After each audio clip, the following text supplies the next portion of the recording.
Un saludo muy especial a todos los que están conectados en este santo sábado de tarde, como también a los que están presentes en esta hora. Agradecemos su presencia y su sintonía. Sean todos bienvenidos.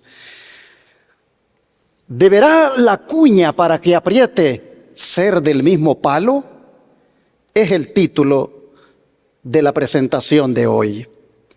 Estaba supuesto a predicar este tema esta mañana en Houston, pero los dolores de parto de nuestra hija nos hicieron salir corriendo para el hospital.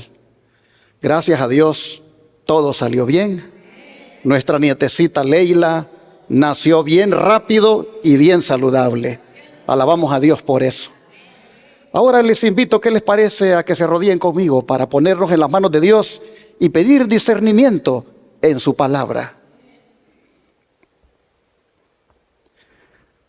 Amante Padre, le damos gracias, Señor, en esta hora, porque su Santo Espíritu tiene palabra para nosotros. Y usted ha puesto en nuestro corazón el deseo de oírla. Así que queremos pedirle su bendición al entenderla, pero sobre todo para ponerla por obra. Queremos rogarle, Señor, que todos los que están aquí presentes y conectados en sus hogares puedan ser bendecidos con el mensaje de esta hora, y que sea un mensaje de advertencia y de preparación para nosotros como pueblo. Bendiga, Señor, esta palabra. Concédanos el discernimiento del Espíritu para poder comprenderla. Se lo suplicamos en el nombre de Jesús. Amén.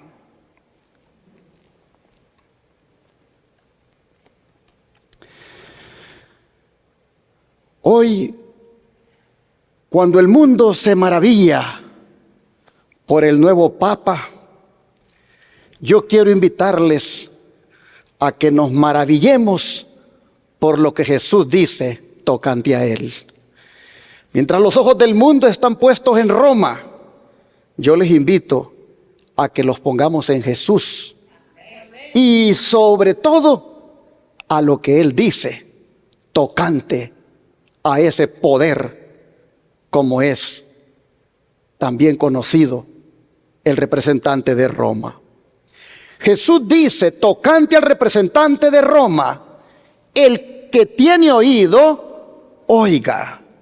Si alguno tiene oído, oiga. Aquí está la paciencia y la fe de los santos.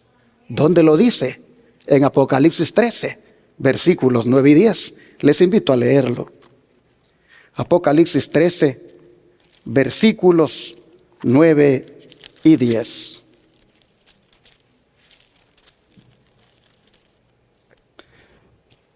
Si alguno tiene oído, oiga. Si alguno lleva en cautividad, va en cautividad. Si alguno mata a espada debe ser muerto. Aquí está la paciencia y la fe de los santos. Hermanos y hermanas, Jesús nos dice aquí, por medio del Espíritu Santo, y lo ha dicho anteriormente en 7 ocasiones en los mensajes a las 7 iglesias, que el que tiene oído, ¿qué cosa? Oiga. Es decir, que esté atento a los mensajes que Él nos da en la profecía, porque son mensajes que tienen que ver con nuestro futuro y con el futuro de la iglesia. Él dice que nos esperan sufrimientos por parte de 2 bestias o poderes políticos religiosos, los cuales debemos enfrentar por medio, dice, ¿de qué cosa? De la fe y la paciencia. Hermanos y hermanas, llama la atención que él diga esto en medio de los 2 relatos sobre dichas bestias. ¿Por qué lo dice en medio? Sin duda para decirnos, debido a los sufrimientos que han de padecer provocados por la primera bestia, oigan, paciencia y fe se requiere porque la otra bestia va a incrementar dichos sufrimientos.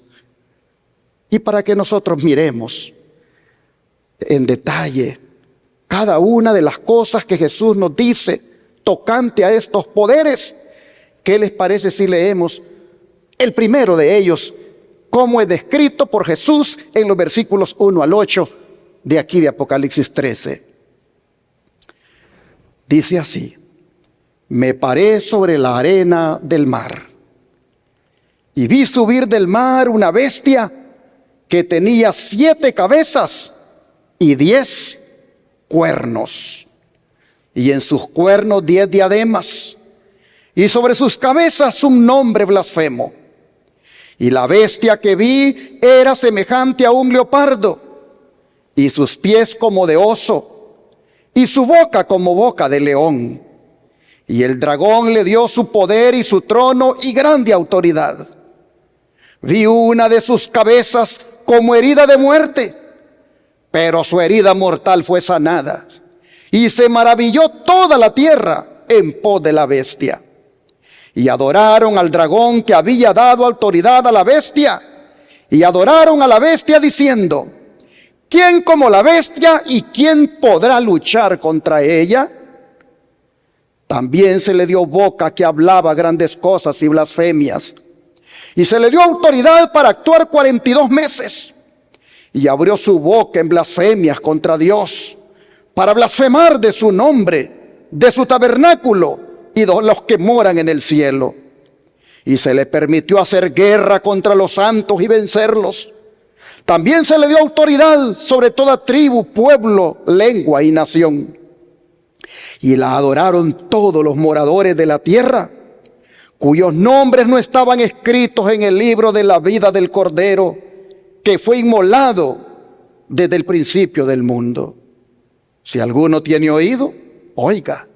Si alguno lleva en cautividad, va en cautividad. Si alguno mata a espada debe ser muerto. Aquí está la paciencia y la fe de los santos. Hermanos y hermanas, el don de profecía identifica a esta bestia, semejante, como hemos visto aquí, a un leopardo o bestia que sube del mar, como también se le conoce.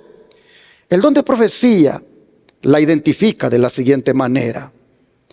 El manuscrito liberado número 14, en las páginas 91 y 92, dice así: el capítulo 13 de Revelación presenta un poderío que habrá de asumir prominencia en los últimos días. ¿Cuándo dice que habrá de asumir prominencia? En los últimos días. ¿Y cómo lo llama el don profético? Un poderío. Oh, hermanos y hermanas, entiendan todos, dice, que fue Cristo el capitán de los ejércitos del Señor quien dio estas visiones a Juan. Cristo vino en persona a la solitaria isla de Patmos y mostró a Juan las cosas que serían, que eran de la más alta importancia para su pueblo. Me gustaría parar aquí, hermanos, porque hay veces que ignoramos estas advertencias de parte del don de profecía. Cuando dice: entiendan todos que fue Cristo el capitán de los ejércitos del Señor quien dio estas visiones. Entiendan todos. Y cuando yo escucho esa frase, entiendan todos, me da como una especie de tristeza de ver que hay algunos que no les interesan estos temas. Hay algunos que se hacen llamar adventistas, que se hacen llamar del pueblo elegido de Dios, que se hacen llamar del pueblo remanente, y sin embargo no les importan estos temas. Los sienten tal vez muy pesados, lo sienten tal vez inclusive aburridos porque es de leer mucho.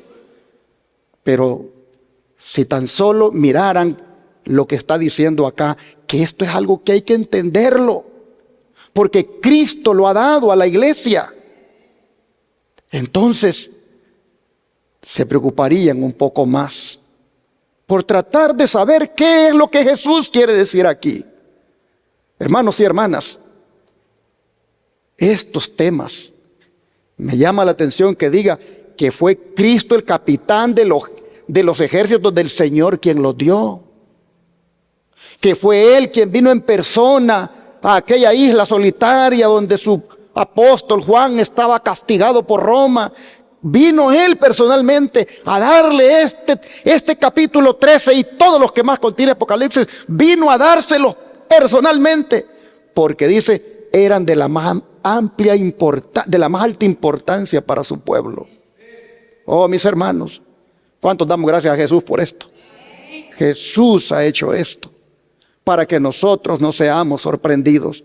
Jesús ha dejado Apocalipsis 13 y lo vino a entregar personalmente a Juan para que su iglesia, ustedes y yo, que componemos su iglesia, hermanos y hermanas, estemos preparados. Dice que Él veló su propia gloria. ¿Quién? Jesús. Y este mensaje ha de llegar al pueblo de Dios.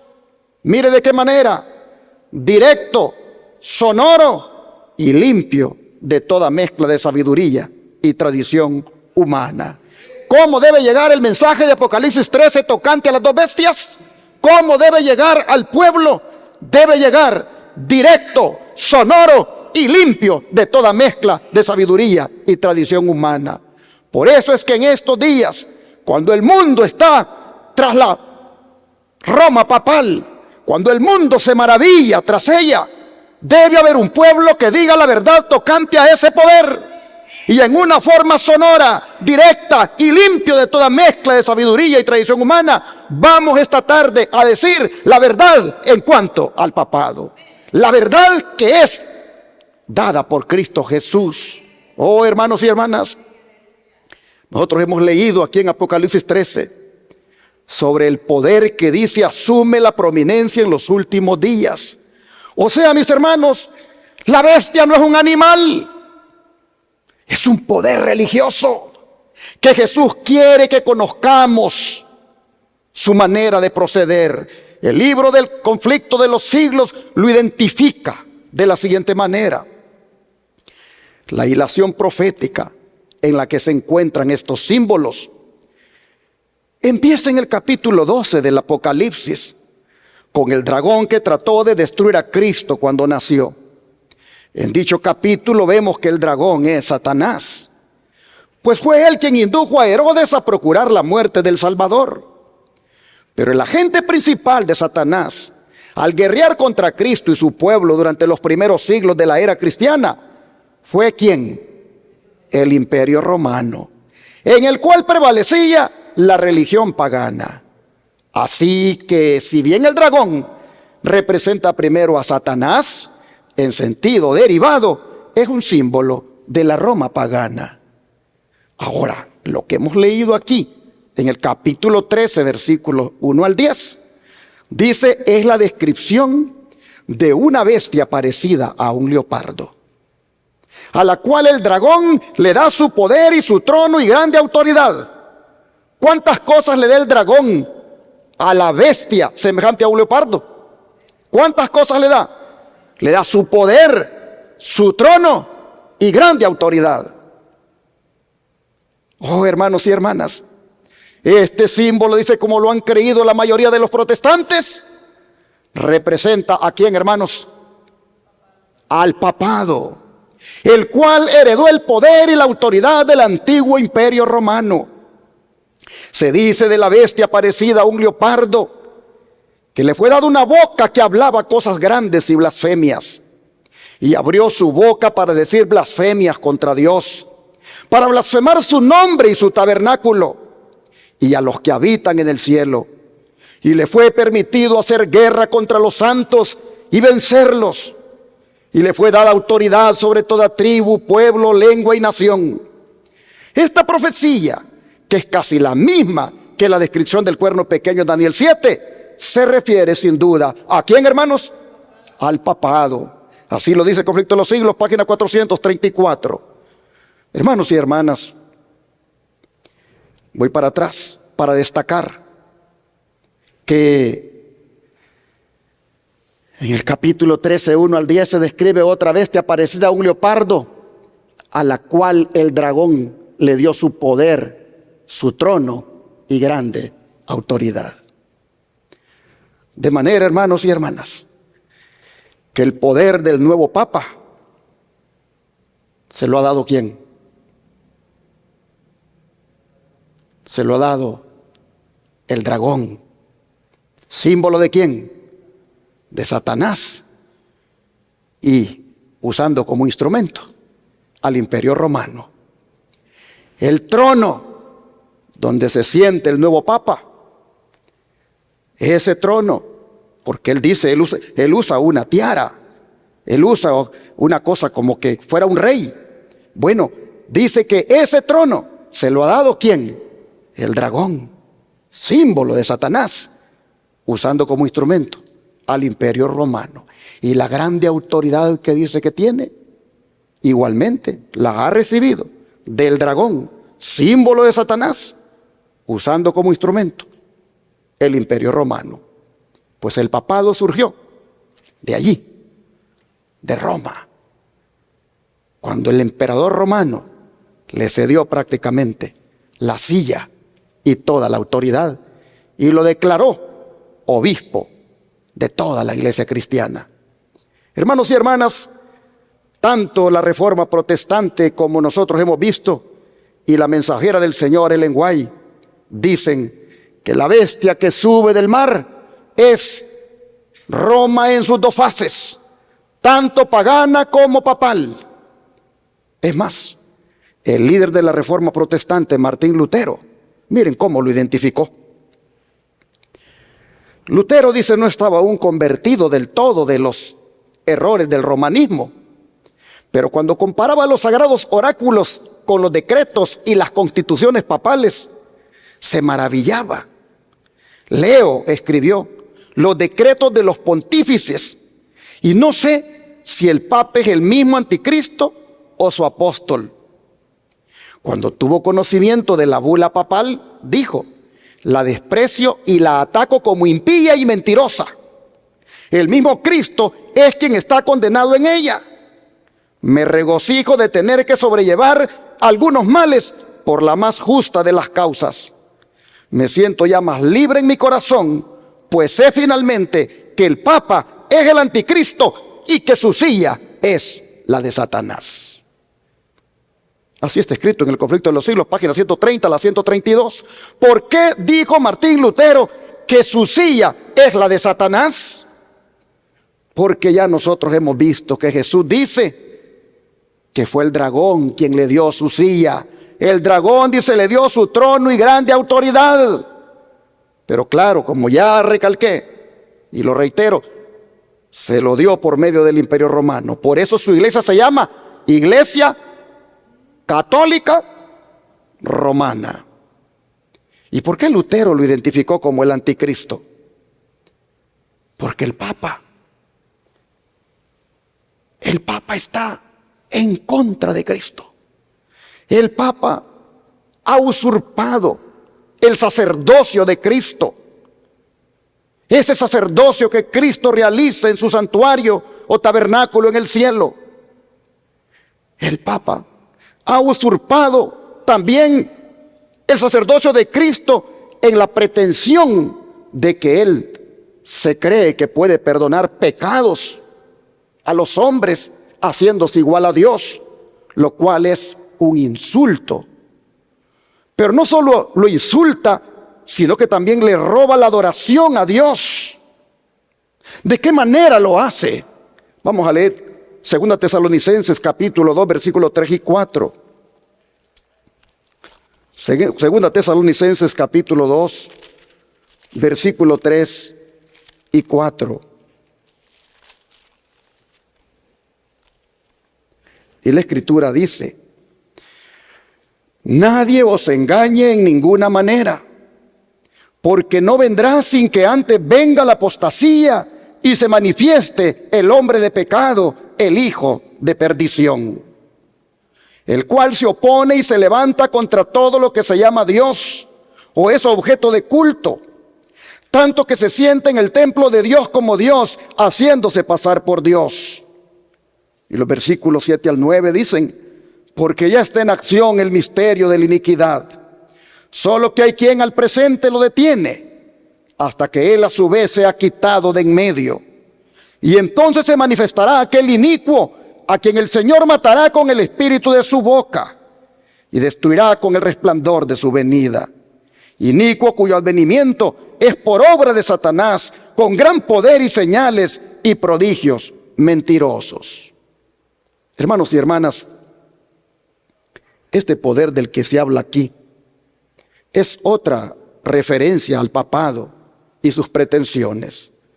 Aquí nosotros vemos que dice que se levantaría contra Dios y que se haría pasar por Dios. La pregunta es, ¿ha hecho eso el papado? Claro que sí. Miren lo que decía el predecesor del Papa actual. Pues el Papa actual se ha dado en llamar ¿cómo? León XIV o León XIV. Pues miren lo que decía su predecesor, León XIII.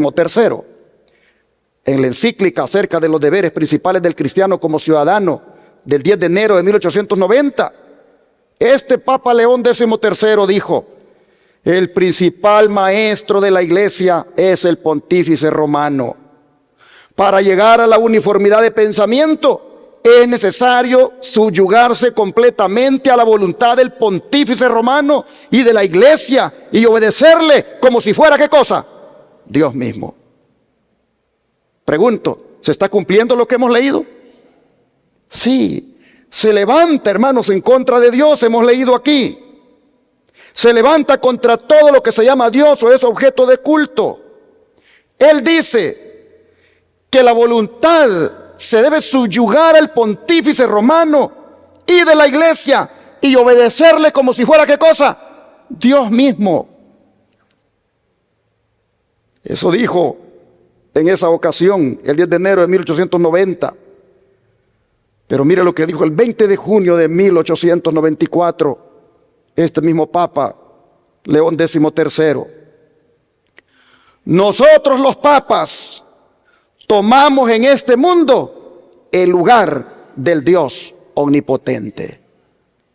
Díganme ustedes si no encaja perfectamente en la profecía cuando lo describe como un poder que blasfema contra Dios, que habla palabras contra el Altísimo, que ocupa el lugar de Dios, que se sienta en el templo de Dios haciéndose pasar por Dios. Miren si no tiene tanta razón la Escritura cuando lo describe en los términos que lo ha hecho, si ellos claramente dicen: nosotros los papas tomamos en este mundo el lugar del Dios omnipotente. Y así, hermanos, podemos seguir viendo otros acertos que hace, como por ejemplo, al decir que Él es el sumo pontífice y el vicario de Cristo. Es decir, se hace pasar como su representante de Cristo cuando se arroga ese título de vicario. Hermanos y hermanas, qué cosa más terrible la que dice el papado. Nosotros vamos a mirar ahora lo que ellos dijeron en un concilio famoso como fue el Concilio Vaticano. Vea lo que dijo el Papa en esa ocasión. El Papa es el juez supremo de la ley de la tierra. Él es el vicegerente de Cristo. Y no es solo un sacerdote para siempre, sino que también es ¿qué cosa? El Rey de Reyes y Señor de Señores. ¡Wow! ¡Qué tremendo, hermanos y hermanas! Semejantes blasfemias, semejantes pretensiones no pueden ser sino un insulto para Dios. Pero miren lo que dijo este otro Papa, como fue San Pío X. El Papa dijo: no es simplemente el representante de Jesucristo. Por el contrario, Él es Jesucristo mismo, bajo el velo de la carne y por medio de un ser común a la humanidad, continúa su ministerio entre los hombres. Habla el Papa, es Jesucristo quien está hablando. Enseñó, es Jesucristo quien enseña. ¿Qué les parece? Tenemos que decir estas verdades, porque las redes sociales inundan con sus contenidos tocante al nuevo representante de Roma. Las noticias tienen la tendencia a hacer ver al personaje de Roma como la esperanza de la humanidad, cuando estos acertos que ellos han dicho y lo que la Biblia describe, hermanos y hermanas, lo único que demuestran es que es el peor enemigo de Dios. Su osadía llega bien lejos cuando le ordena a Cristo que baje cuando hace la misa. Pues vean lo que dijo uno de los sacerdotes llamado David Pelan en este artículo. Nunca, dijo, invito a un ángel que baje del cielo para oír misa aquí. No es el lugar para los ángeles. La única persona en el cielo que le pido venir aquí es Jesucristo. A Él le ordeno bajar. Él tiene que venir según mi voluntad. Tomé pan en mis dedos esta mañana y dije, este es el cuerpo y la sangre de Jesucristo y Él tiene que bajar. Esta es una de las cosas que debe hacer Él. Tiene que bajar cada vez que digo misa a mi voluntad, y cuando lo hago, Cristo tiene que obedecer. Son unos blasfemos. Son unos blasfemos. Oh, hermanos y hermanas, así el papado le da cumplimiento a las palabras que leímos del apóstol Pablo, que se hace pasar por Dios, se levanta contra todo lo que se llama Dios o es objeto de culto. Oh, mis hermanos, perfectamente esta descripción encaja en él. Pero si hay algo grande donde se ha levantado contra Dios el papado, hermanos, si hay algo donde verdaderamente se ha levantado contra aquel que es objeto de culto, es en lo siguiente que menciona el libro El Conflicto de los Siglos. El gran apóstata había logrado ensalzarse a sí mismo sobre todo lo que se llama Dios o que es objeto de culto. Se había atrevido a alterar el único precepto de la ley divina que señala de un modo infalible a toda la humanidad al Dios viviente y verdadero. En el cuarto mandamiento, Dios es dado a conocer como el creador de los cielos y de la tierra y distinto, por lo tanto, de todos los dioses falsos. Como monumento conmemorativo de la obra de la creación, fue santificado el séptimo día como día de descanso para el hombre. Estaba destinado a recordar siempre a los hombres que el Dios viviente es fuente de toda existencia y objeto de reverencia y adoración.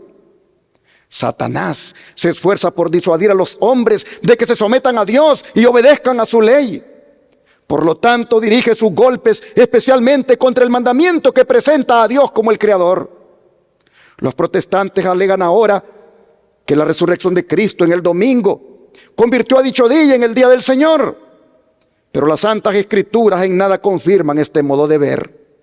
Ni Cristo ni sus apóstoles confirieron semejante honor a ese día. La observancia del domingo como institución cristiana tuvo su origen en aquel misterio de iniquidad del verso 7 que Pablo nos dijo ya aquí en 2 Tesalonicenses 2. ¿Dónde y cuándo, dice, adoptó el Señor a este hijo del papado? Es decir, el domingo.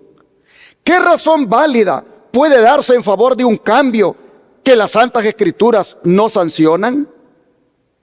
Pero el hombre de pecado ha intentado cambiar el cuarto mandamiento y ha introducido un día de reposo espurio o falso para así mostrar su grandeza y el poder, para exaltarse a sí mismo sobre todo lo que se llama Dios o que es objeto de culto. Está llegando el momento de decidir entre el día de reposo que el hombre de pecado ha introducido y el día de reposo del Señor Dios el séptimo día. San Pablo dice claramente que el hombre de pecado subsistirá hasta el segundo advenimiento y proseguirá su obra de engaño hasta el mismo fin del tiempo. De manera, mis hermanos, que es en esa osadía de pisotear la ley de Dios, cambiando el verdadero día de reposo, que es el sábado, para poner el domingo, donde el papado se ha levantado contra Dios y contra Él, que es objeto de culto, pues le ha robado su día de adoración para poner su propio día. Oh, hermanos y hermanas, así nosotros vemos con la Biblia y el don profético lo que es el papado y lo que es la bestia, semejante a un leopardo. Pero mientras esta bestia, semejante a un leopardo, que sube del mar, es identificada con la Roma papal por medio del don de profecía, ¿qué de la segunda bestia? Donde Jesús, después de las palabras que leímos, de que el que tiene oído oiga, y he aquí la paciencia y la fe de los santos, viene entonces y continúa presentándonos. ¿Qué de esa segunda bestia? Leamos acerca de ella. Volvamos a Apocalipsis 13 y leamos esta vez los versículos 11 al 18. Apocalipsis 13, versículos 11 al 18.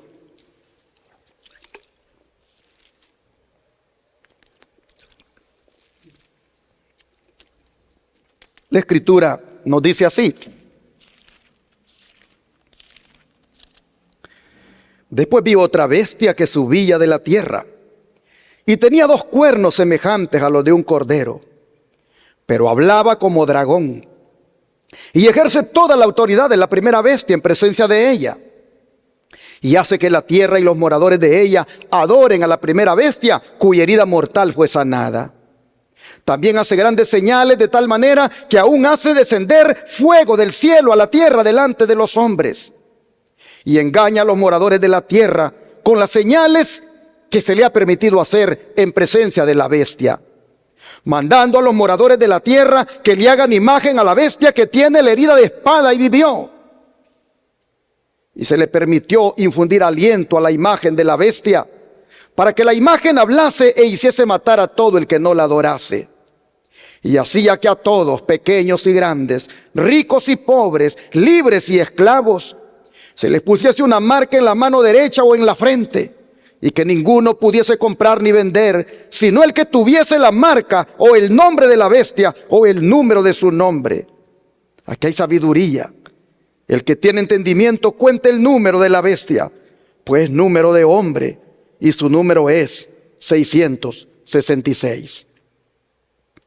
Hermanos y hermanas, esta bestia que sube de la tierra se ve que es una aliada del papado. La otra bestia que sube del mar, semejante a un leopardo. Y vemos que esta bestia también es político-religiosa. Pues aquí dice que hace una ley que obliga a la gente para que adore al papado. Y que inclusive hay pena de muerte para el que no adore al papado. Y hasta implementa un boicot económico en contra de aquellos que no lo adoran. Pues dice que no los deja comprar ni vender a menos que tengan la marca de autoridad del papado. ¿Quién es esta bestia que hace todo esto y que es aliada del papado? Vamos al don de profecía, porque aquí encontramos la revelación y el significado de esta bestia. El don de profecía dice así en el comentario bíblico Adventista tomo 7, página 986.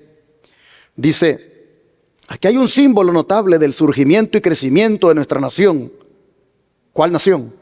Los Estados Unidos. Y los cuernos semejantes a los de un cordero, emblemas de inocencia y mansedumbre, representan bien el carácter de nuestro gobierno como expresa en sus dos principios fundamentales, como son el republicanismo y el protestantismo. Dice, ¿cuál era en 1798 la nación del Nuevo Mundo cuyo poder estuviera entonces desarrollándose de modo que se anunciara como nación fuerte y grande, capaz de llamar la atención del mundo? La aplicación del símbolo no admite duda alguna. Una nación y solo una responde a los datos y rasgos característicos de esta profecía. No hay duda de que se trata aquí de los Estados Unidos de América. Así lo dice El conflicto de los siglos, páginas 493 y 494. Son los Estados Unidos de América. Es los Estados Unidos de América la segunda bestia que surge de la tierra y que se hace aliada de la primera bestia que sube del mar, semejante a un leopardo, símbolo del papado. Bueno, hermanos y hermanas, sigue diciendo tocante a esta bestia el don de profecía.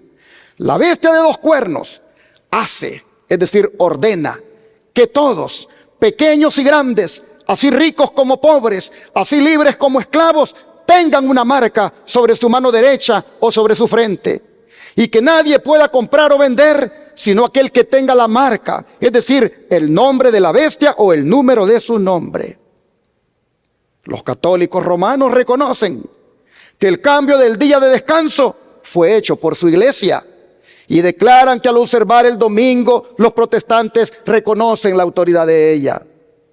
En el Catecismo Católico de la religión cristiana, al contestar una pregunta relativa al día que se debe guardar en obediencia al cuarto mandamiento, se hace esta declaración: bajo la ley antigua, el sábado era el día santificado, pero la iglesia, instruida por Jesucristo y dirigida por el Espíritu de Dios, sustituyó el sábado por el domingo. ¡Mentirosos! Jamás el Señor ha instruido eso en su palabra. Así que dicen ellos allí, de manera que ahora santificamos el primer día y no el séptimo domingo, y no el séptimo domingo significa día del Señor, y es lo que ha venido a ser. Así lo dicen en ese catecismo católico de la religión cristiana. Sigue diciendo el don de profecía. Como signo de la autoridad de la Iglesia Católica, los escritores católicos citan el acto mismo de cambiar el sábado al domingo, cambio en que los protestantes consienten, porque al guardar estrictamente el domingo, ellos reconocen el poder de la Iglesia para ordenar fiestas y para imponerlas so pena de incurrir en pecado. ¿Qué es pues el cambio del día de descanso sino el signo o marca de la autoridad de la Iglesia romana, la marca de la bestia? Hermanos y hermanas, ¿cuál es la marca de la bestia? El domingo, porque es la marca de autoridad. Así lo dice el conflicto de los siglos, 439 a la 442. Pero ¿quién dice que va a imponer la marca de la bestia? Ni más ni menos que la bestia que sube de la tierra, la bestia de dos cuernos, símbolo de los Estados Unidos. Y hay un movimiento fuerte en estos tiempos para que se imponga dicha marca por medio de una ley dominical. El don de profecía dice: Dios ha revelado lo que ha de acontecer en los postreros días, a fin de que su pueblo esté preparado para resistir la tempestad de oposición e ira. El movimiento dominical se está abriendo paso en las tinieblas. No estamos listos para la crisis que nos impondrá la promulgación de la ley dominical. Esta es la prueba por la que deben pasar los hijos de Dios antes de ser sellados. Los que renuncien a la verdad de origen celestial y acepten el descanso dominical, recibirán ¿qué cosa, hermanos? La marca de la bestia. Esta mañana el pastor Joselito Rentería predicaba aquí sobre el derramamiento del Espíritu Santo, que a manera de lluvia tardía está reservado para ser derramado sobre el pueblo de Dios, pero que antes se tiene que estar experimentando la lluvia temprana. Pero hermanos y hermanas, yo puedo decir con toda propiedad, ese Espíritu Santo solo se va a derramar sobre aquellos que no reciban la marca de la bestia, sobre aquellos que hayan hecho en su corazón la decisión de ser fieles al mandamiento del Santo Sábado. Sobre ellos el Espíritu Santo se va a derramar y ellos con poder podrán declarar lo que ahora podemos decir con libertad, pero que en ese tiempo no habrá libertad para decirlo, pero que de todas maneras lo dirán por el poder del Espíritu Santo. Oh, mis hermanos y hermanas, debemos hacer una firme decisión en el corazón de no aceptar la marca de la bestia en ese tiempo cuando se promulgue como ley dominical. Y eso va a depender de qué tan conscientes nosotros ahora estamos haciendo la decisión de ser fieles al Señor tocante a su verdadero día de reposo. Y si la marca de la bestia o ley dominical, como dice esta cita, va a traer sobre nosotros una crisis o sufrimiento, pues voy para atrás, dice, que va a traer, dice, tempestad de oposición e ira, y que incluso será una crisis que se nos va a imponer, para la cual dice, hoy por hoy, ¿qué cosa? No estamos listos. No estamos listos. Pero va a ser una prueba, dice, por la que hemos de pasar los hijos de Dios. Mire cuánto término: tempestad de oposición e ira, crisis que se nos impondrá, prueba por la que debemos pasar, los hijos de Dios antes de ser sellados. Oh, mis hermanos, si así va a ser el tiempo que nos espera, razón tiene Jesús cuando dice, si alguno tiene oído, oiga. Aquí está la paciencia y la fe de los santos. Hermanos y hermanas, cuando ese sufrimiento llegue, cuando esa guerra contra los santos se desate, nosotros vamos a necesitar desarrollar mucha fe y mucha paciencia para poder enfrentar esa crisis. Y cada vez que asciende al trono un nuevo papa, surge la interrogante: ¿estaremos más cerca de que simplemente esa crisis? ¿Estaremos más cerca de que se llegue a implementar la ley dominical? Y si eso fuera así, ¿estamos preparados espiritualmente y físicamente para enfrentarla? Cuando digo espiritualmente me refiero a que si nuestra fe está firmemente arraigada en Jesús, es decir, si estamos firmes en lo que creemos y en quién creemos. Y cuando digo físicamente me refiero a si estamos haciendo planes para salir de las ciudades y sobrevivir de lo que sembremos y cosechemos en el campo. Porque cuando la ley dominical se imponga, el don de profecía dice, será la señal ¿para qué? Para huir de las ciudades. ¿Deberíamos nosotros meditar en esto? ¿Qué piensan ustedes? Claro que sí. Es válido que nuestros pensamientos, aparte de estar enfocados en Cristo, también consideren los acontecimientos que están ocurriendo en el mundo político y religioso como parte de la ascensión, como es el nuevo líder de Roma. Pregunto nuevamente, ¿es válido que nuestros pensamientos, aparte de estar enfocados en Cristo, también consideren lo que está ocurriendo en el mundo político religioso cuando asciende al trono un nuevo representante de Roma? Yo pienso que sí, sobre todo por lo peculiar que ha sido la elección de dicho líder, como es el cardenal Robert Francis Prevost. La peculiaridad consiste en el hecho de que es estadounidense por nacimiento, algo histórico.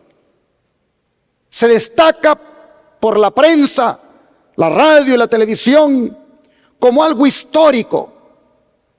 Si tomamos en cuenta que los Estados Unidos ha sido por tradición una nación protestante.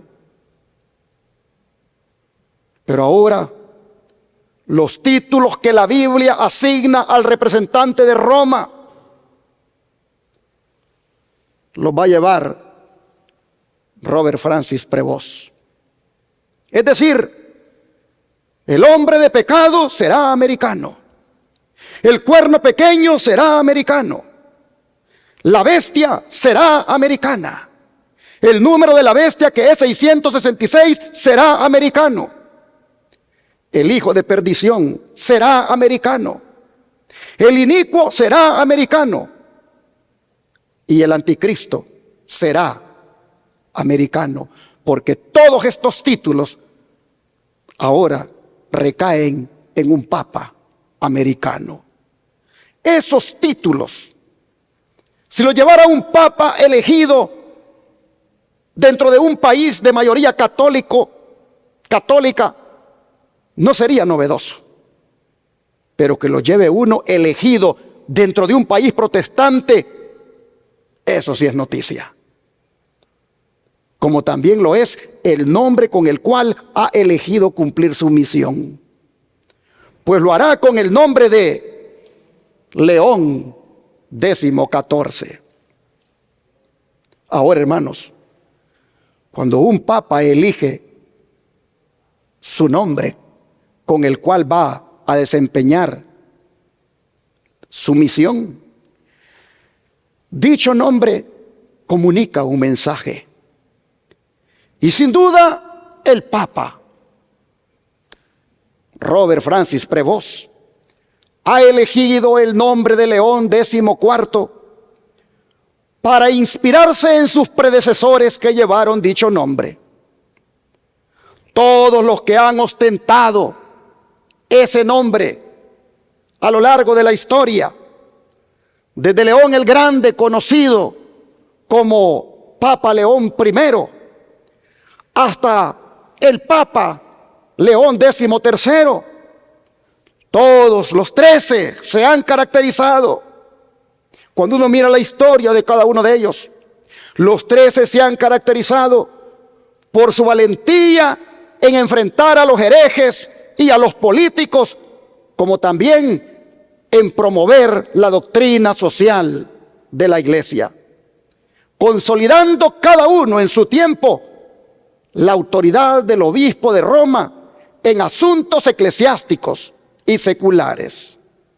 Se destacan entre todos estos el Papa León I, el Papa León X y el Papa León XIII.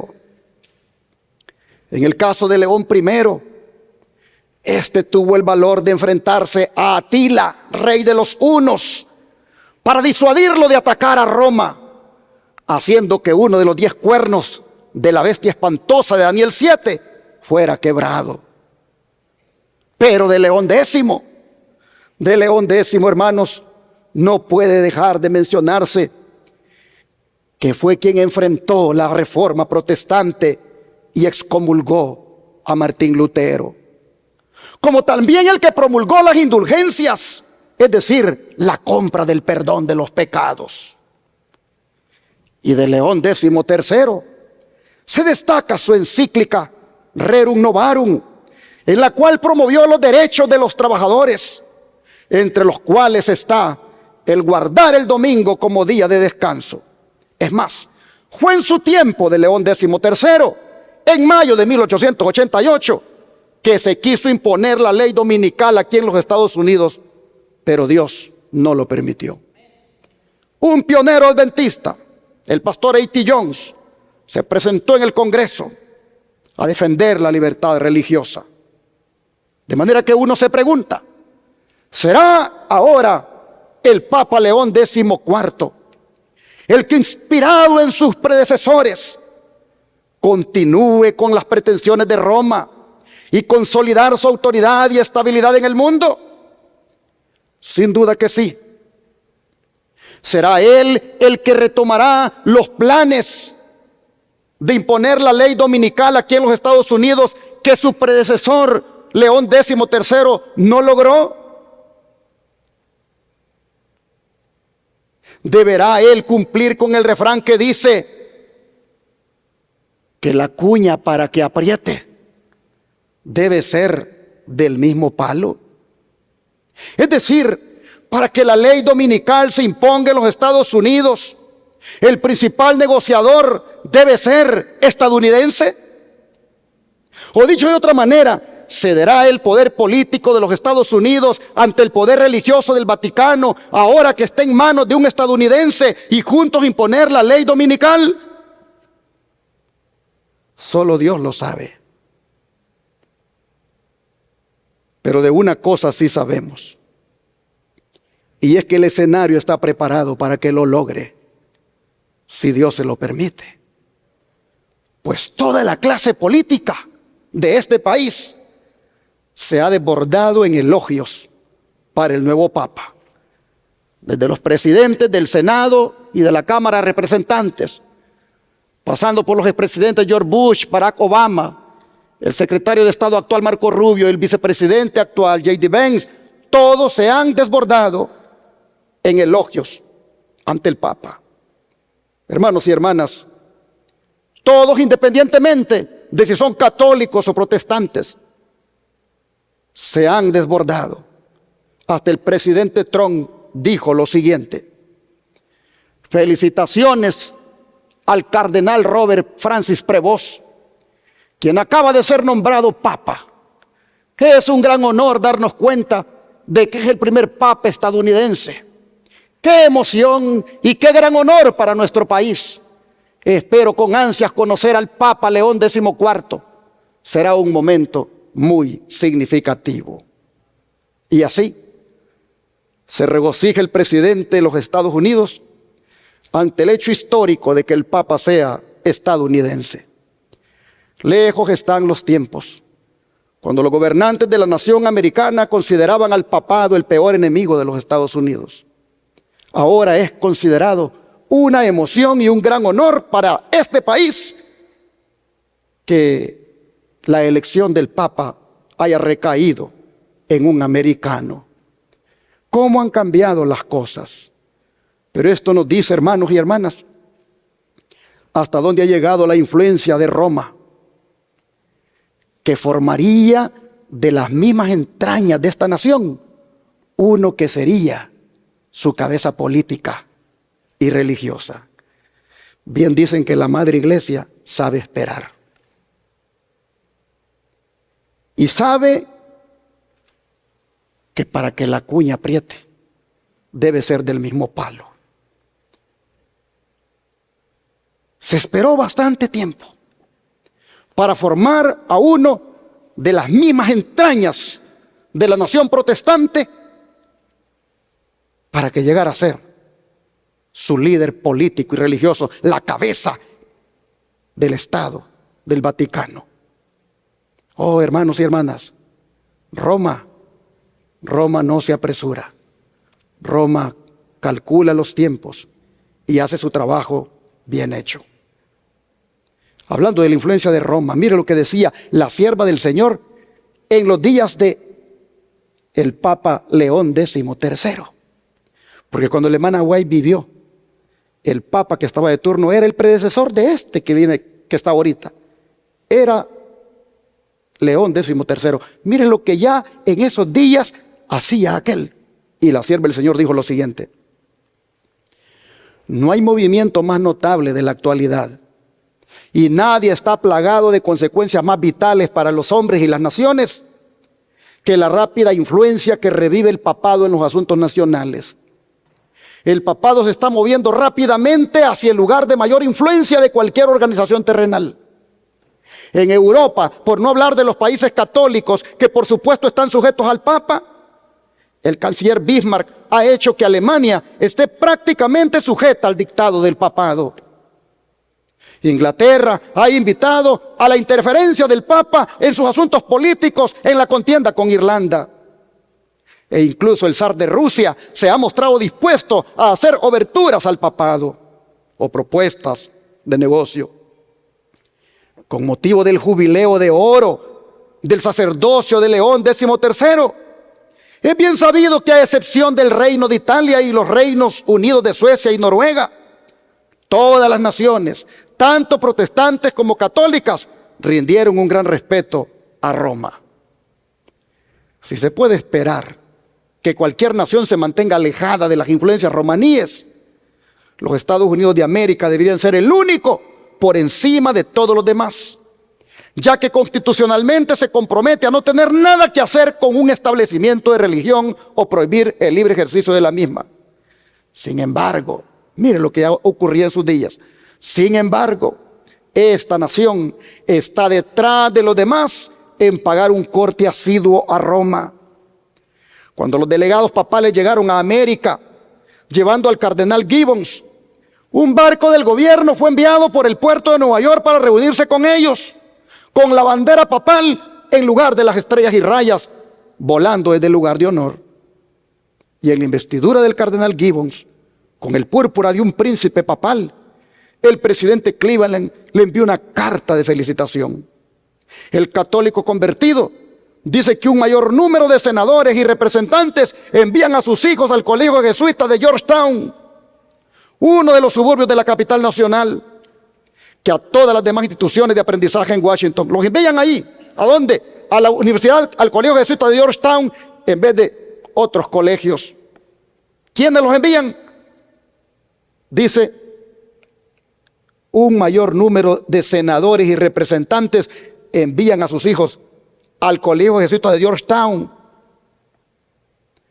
Hermanos, dice, lo que demuestra que el mayor número de senadores y representantes son católicos, o que Roma tiene más influencia con senadores y representantes que todas las instituciones educativas de Washington juntas. En vista de este hecho, no hay que preguntarse que Roma haya decidido construir su universidad nacional en la capital nacional. Esto usted lo puede leer en el apéndice del libro de la gran controversia de la hermana Elena White en inglés, páginas 686 a las 687. Hermanos y hermanas, es de hacer notar que todo esto se estaba dando, como dije, en los días de León XIII, el papa de turno de los días de la mensajera del Señor. Ella, junto al pionero adventista A.T. Jones, advertían de lo que estaba pasando aquí en los Estados Unidos con la influencia de Roma. Mire lo que decía A.T. Jones. El papado ha sostenido siempre que no puede existir ningún estado a menos que esté aliado con la iglesia. De hecho, según su filosofía, los estados existen solamente por causa de la iglesia para darle soporte. Es cierto que ninguna otra nación ha adoptado el principio americano en su plenitud. No obstante, se ha dejado sentir su influencia en apartar las mentes del postulado papal. Pero justo ahora que el resto de naciones está cortejando el apoyo de Roma, el papado se aprovecha de eso para reforzar su teoría, aseverando que esos acontecimientos significan un reconocimiento por parte de gobernantes y mandatarios de que su teoría es correcta. Teniendo en cuenta todo lo anterior, y precisamente ahora, de hecho este mismo año 1888, en este punto mencioné la proposición de enmienda constitucional y el proyecto de ley dominical que por entonces se presentaban al país según propuestas del senador Blair. En ella se reconocía al cristianismo como siendo la religión de la nación y al domingo como siendo el sabbat. Entonces continué así Una vez que eso se haya logrado, el papado quedará muy reforzado. En ese punto se dirá que esta nación que ha hecho tales pretensiones de libertad religiosa y que se ha erigido como modelo para los gobiernos terrenales, se ha visto obligada a renegar de lo que se suponía un orden superior para doblegarse a los principios que la Iglesia ha sostenido todo el tiempo.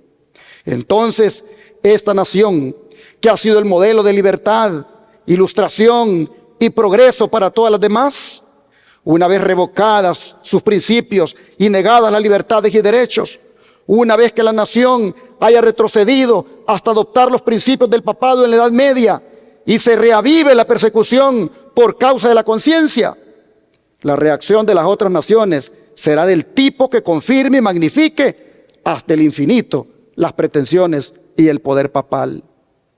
Así está escrito en el mensaje de los tres ángeles del año de 1893, página 71, escrito por A.T. Jones. Él advertía de lo que el papado estaba pretendiendo hacer. Interesante cuando él dice que ellos ayudan a que los estados se establezcan para que les sirvan a ella misma, es decir, a la Roma papal. Y que cuando los Estados Unidos cediera en sus principios de no alianza con el papado, decía A.T. Jones, que entonces se desatarían persecuciones y el mundo entero comenzaría a hacer lo mismo. Oh, mis hermanos, en 1888 se daban estas advertencias.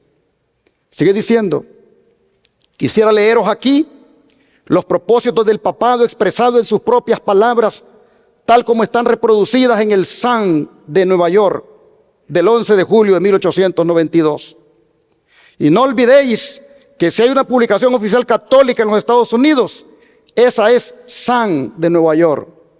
No digo que Sun profese explícitamente ser una publicación católica, pero es exactamente eso.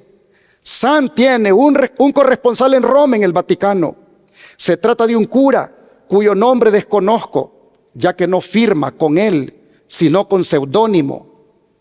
Podéis estar seguros de que la conexión entre Sun y Roma es bien directa. Por lo tanto, afirmo que Sun es virtualmente más representativa del papado de la Iglesia Católica en este país que los propios órganos católicos, con la posible excepción del cardenal Gibbons. La que sigue es la carta que escribió el pasado verano el corresponsal de Sun en Roma. De ella voy a leer. Se titula El papado y la nacionalidad. El Papa León y los Estados Unidos.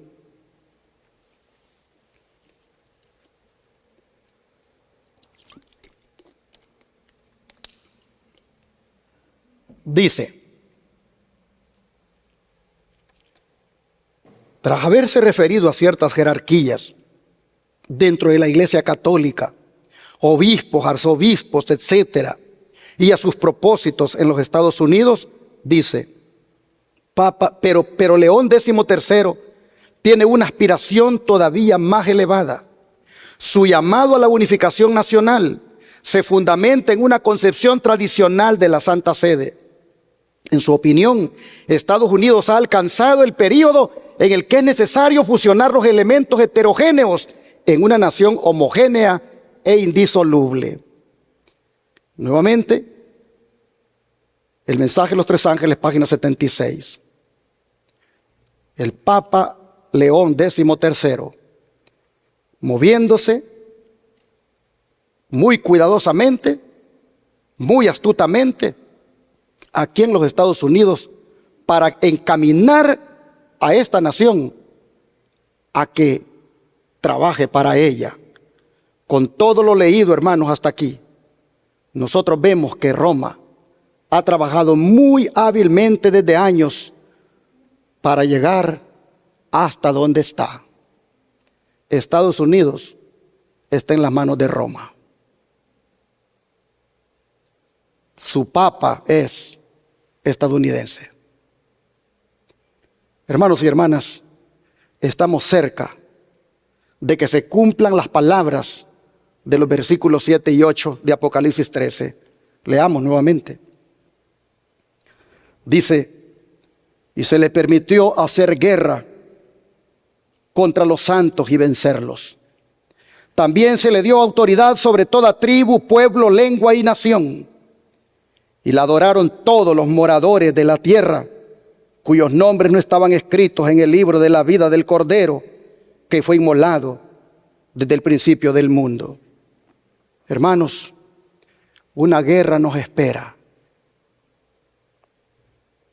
Una guerra nos espera si no queremos adorar a la bestia.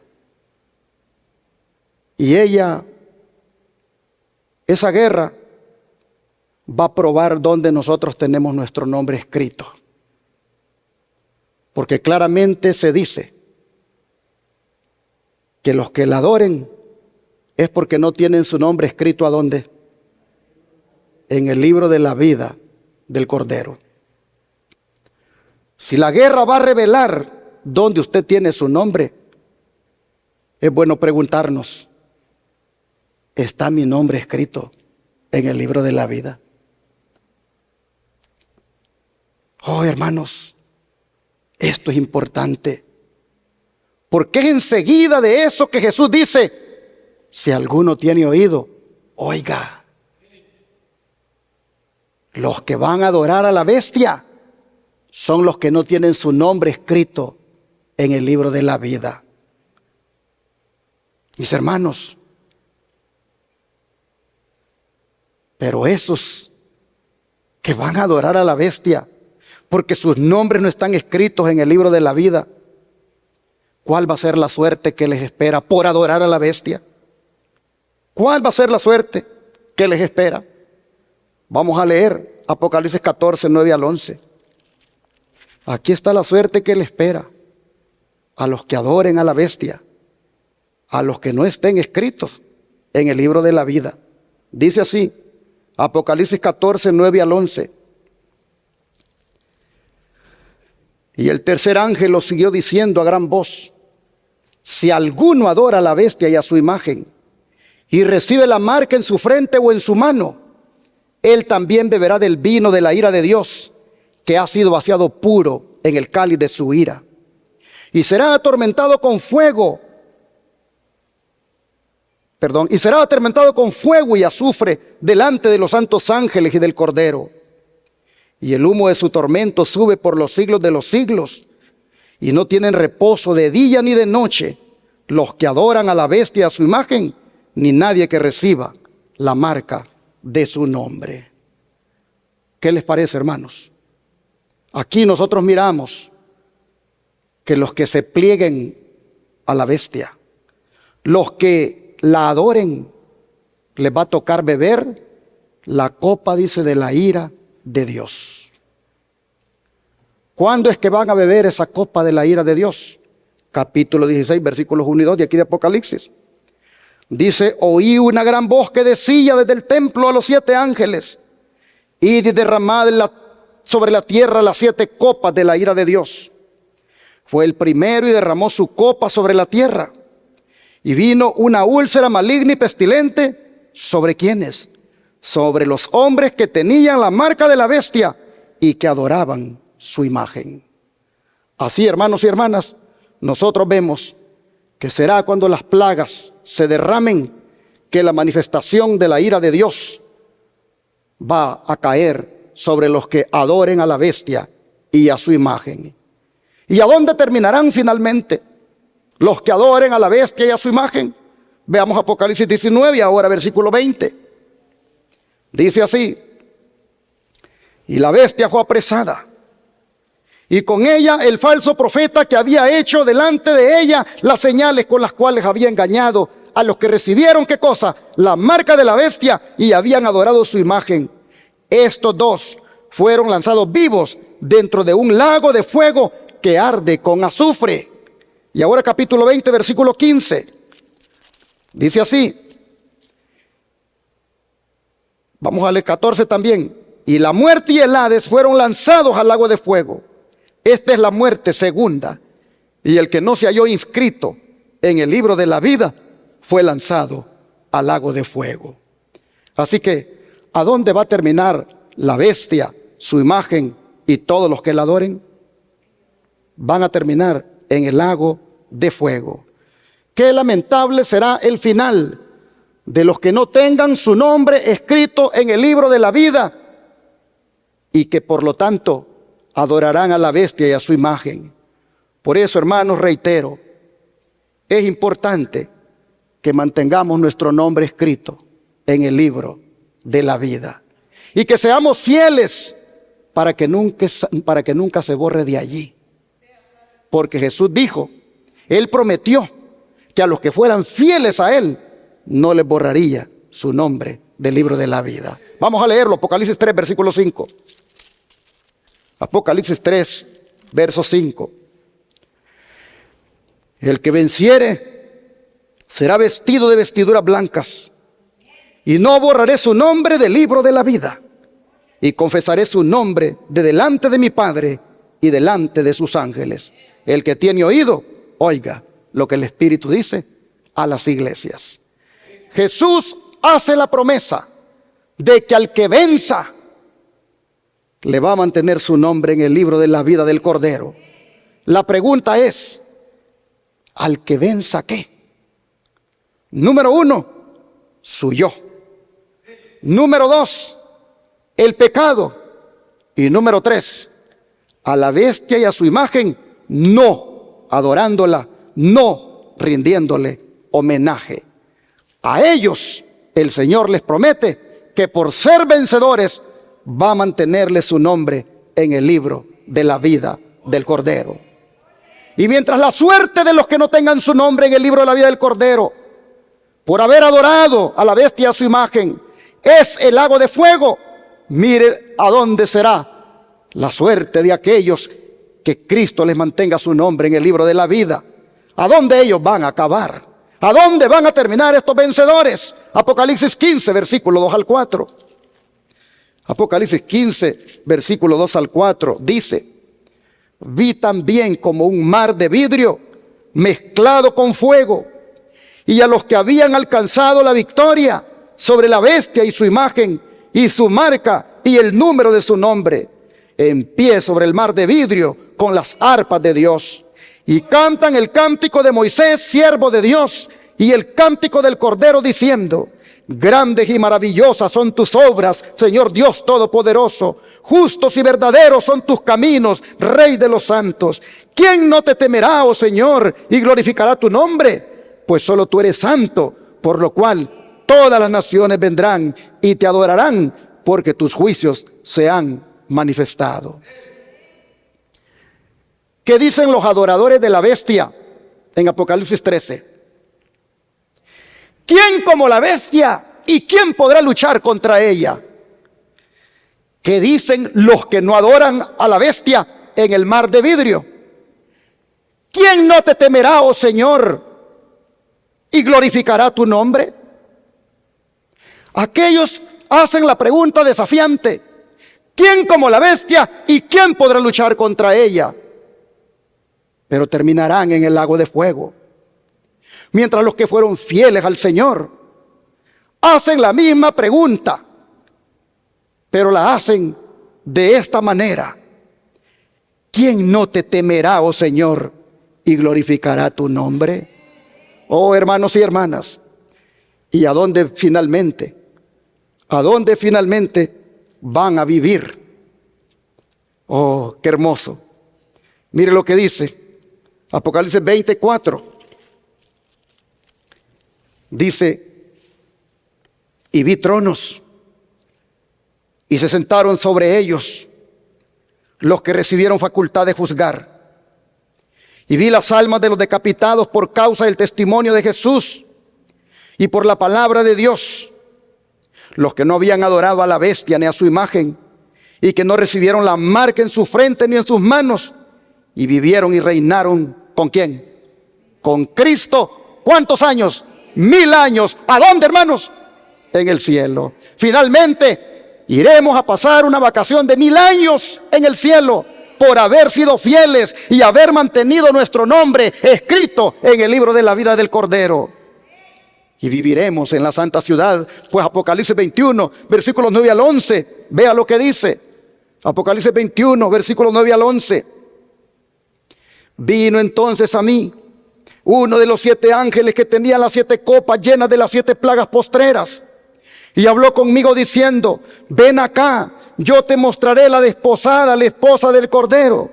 Y me llevó en el espíritu a un monte grande y alto, y me mostró la gran ciudad santa de Jerusalén, que descendía del cielo de Dios, teniendo la gloria de Dios, y su fulgor era semejante al de una piedra preciosísima, como piedra de jaspe, diáfana como el cristal. Ahora vean los versículos 25 al 27, más abajo. Sus puertas nunca serán cerradas, las de esta ciudad. Nunca serán cerradas de día, pues allí no habrá noche. Y llevarán la gloria y la honra de las naciones a ellas. No entrará en ella ninguna cosa inmunda o que hace abominación y mentira, sino solamente, ¿quiénes, hermanos? Los que están inscritos en el libro de la vida del Cordero. ¿Cuántos dicen amén?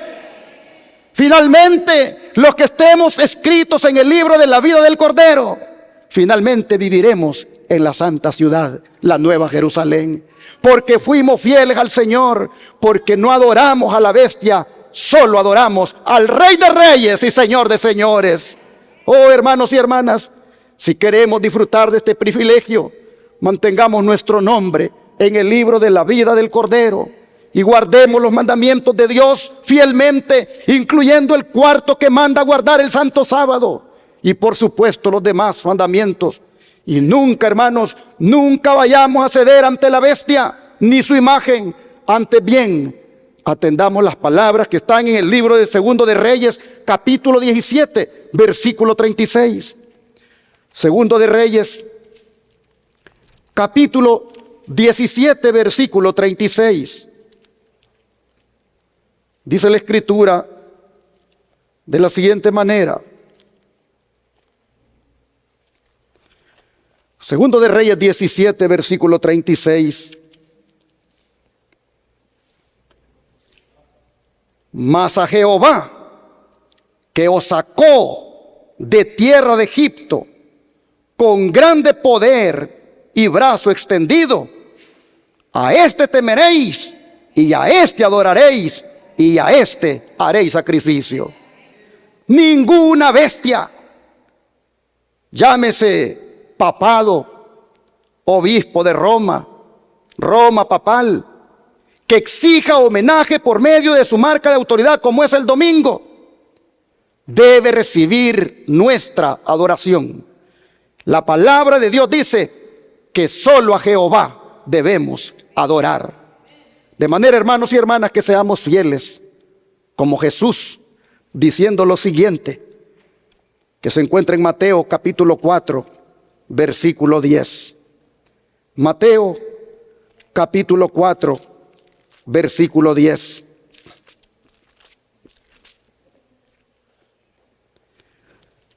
Dice la palabra del Señor: entonces Jesús le dijo: vete, Satanás, porque escrito está: al Señor tu Dios adorarás y a Él solo servirás. Hermanos y hermanas, pronto se va a poner a prueba nuestra fe. Pronto se va a poner a prueba nuestra relación con Dios.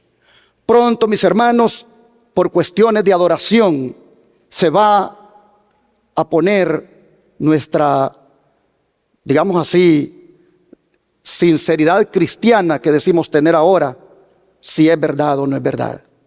Oh, hermanos, el Señor nos dice que hagamos la decisión que Él hizo.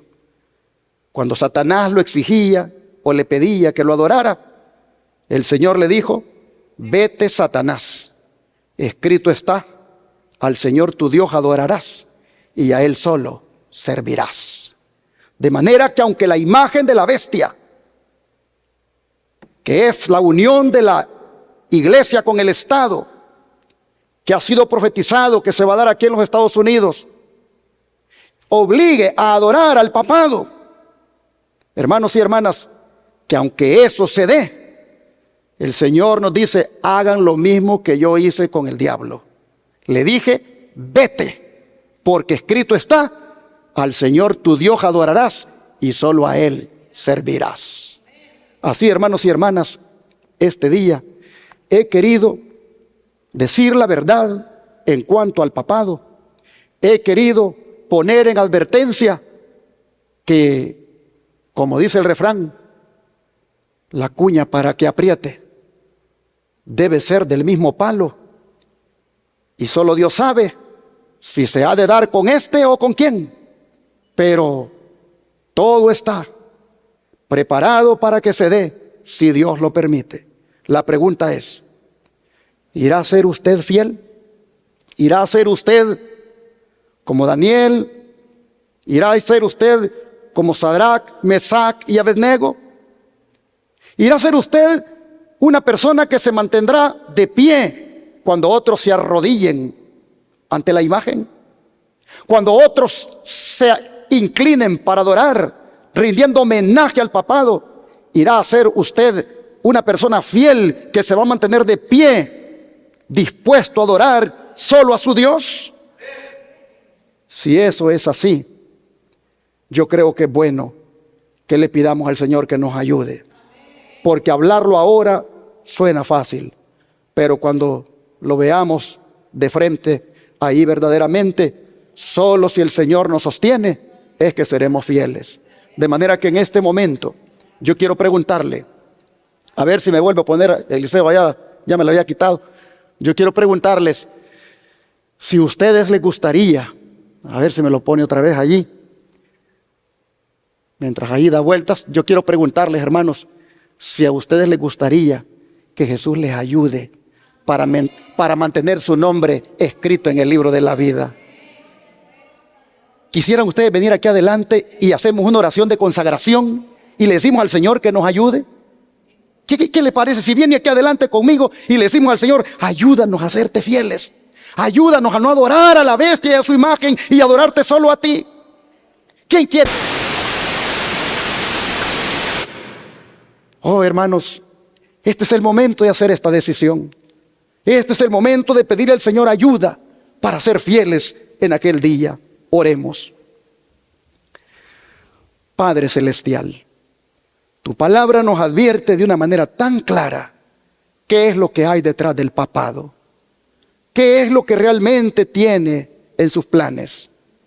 Oh Señor, tú has tenido ahora para nosotros esa gran misericordia de advertirnos y de decirnos lo que nos espera, pero al mismo tiempo nos has dicho que se va a requerir la fe y la paciencia de los santos, es decir, la perseverancia en la fidelidad, el perseverar en la verdad. Oh Señor, sabemos que nos hemos de enfrentar a esta realidad. Sabemos, Señor, que guerra contra nosotros vendrá. Sabemos que persecución se va a levantar. Sabemos que ley dominical se perfila en el camino. Sabemos, Señor, que hoy hay una cuña del mismo palo que se ha elegido y que puede apretar para que eso se lleve a cabo.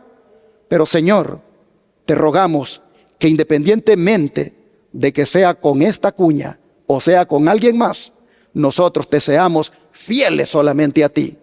Te pedimos, Señor, que nos ayudes para adorarte solo a ti.